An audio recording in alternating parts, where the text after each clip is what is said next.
itong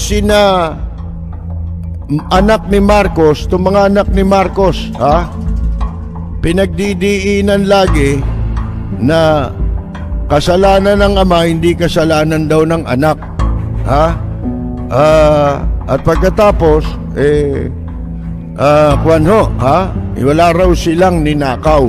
Ngayon, babalikan natin ang balita noong 2016. At ang pamagat po ay si Amy, 3 anak niya ay kasama na nakalista sa Panama Papers.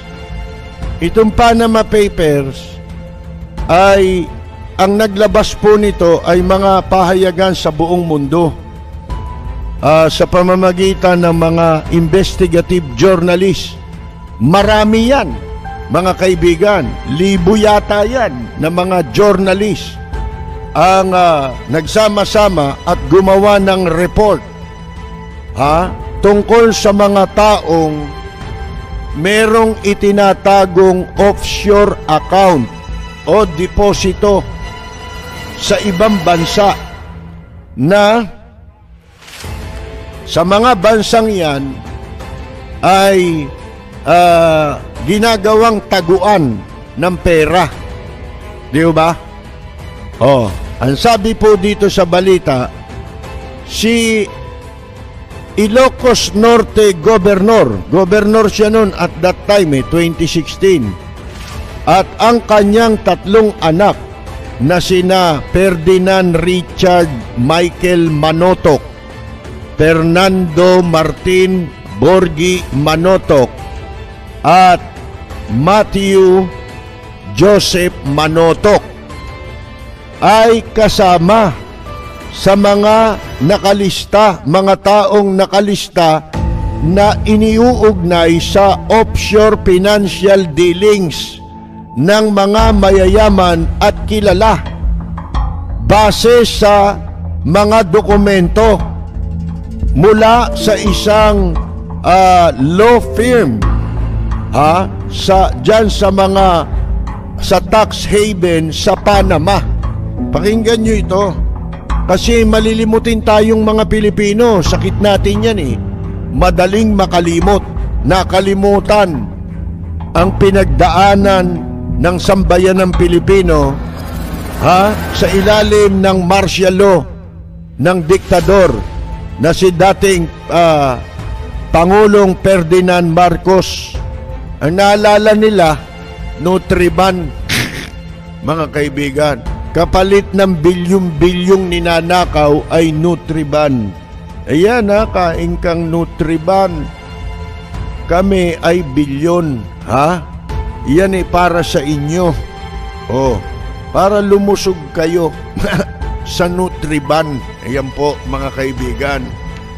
Ang International Consortium of Investigative Journalists ay naglathala ng panibagong investigasyon na naghahayag na merong leak yung internal files. Nabulgar ito, di ba? Kaya nabulgar ito, merong leak na nangyari. Siguro merong nakapaglabas ng dokumento na naglalaman ng impormasyon sa 214,488 offshore entities. Ang offshore account, nakapangalan yan hindi sa tao, kundi sa kumpanya. Mababa ang buwis nababayaran kapag kumpanya. Hindi ba? Si Amy, na anak ng dating diktador na si Marcos, ay nasa listahan bilang master client of M-Trust. Yun ang pangalan ng kumpanya o entity, mga kaibigan. At si Amy Marcos Manotoc. Yan. Noong 2013 ay napaulat na si Amy ay isa sa mga beneficiaries ng Sintra Trust Sintra Trust. Ang Sintra Trust at dalawa pang offshore companies ay iniuugnay kay Aimee na hindi nakalista sa kanyang Statement of Assets, Liabilities and Net Worth. Hindi nakadeklara. Meaning to say, si Aimee at ang kanyang mga anak nasa listahan ngayon na muling kinu-question tungkol sa ill-gotten wealth ng mga Marcoses.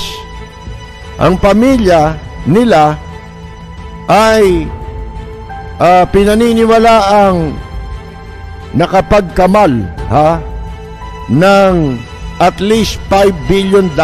Hindi po $5 billion ang ninakaw ni Marcos Marami pa Sa loob ng 21 taon ng diktadoryang Marcos, as of 2015, mahigit sa 170 bilyong piso ng nakaw na yaman ng mga Marcos at ng pamilya nila ang nabawi ng Presidential Commission on Good Government mula pa noong 1986 hanggang 2015, 170 billion.